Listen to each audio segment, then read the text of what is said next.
तर लाडक्या बाप्पाला निरोप देण्यात येतोय त्याबद्दलच्या काही बातम्या पाहूयात। भाविकांनी संयम राखून गणपती विसर्जन करावं, TV9च्या न्यूजरूम मधून मुख्यमंत्र्यांचं गणेश भक्तांना आवाहन।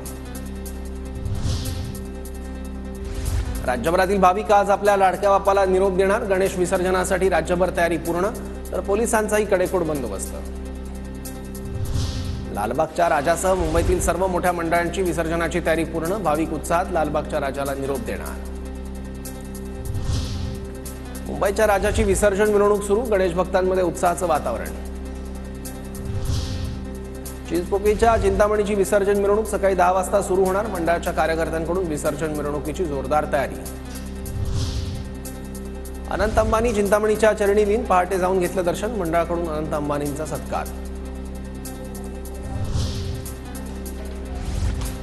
मुंबईत बाप्पांच्या विसर्जनासाठी 23,500 पोलिसांची फौज तैनात। गिरगाव चौपाटी, शिवाजी पार्क, जुहू चौपाटी आणि पवई या ठिकाणी सुरक्षा मनोरे।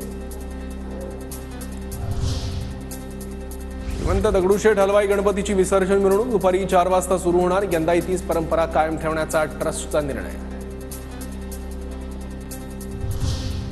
उपमुख्यमंत्री अजित पवारांच्या हस्ते दगडूशेठ गणपतीची आरती, खासदार सुनेत्रा पवारांची उपस्थिती। अजित पवार आणि सुनेत्रा पवारांच्या हस्ते दगडूशेठ गणपतीचा अभिषेक। आता बघा टॉप 9 मोठ्या बातम्या। मनोज जरांगेंनी पुन्हा उपोषणात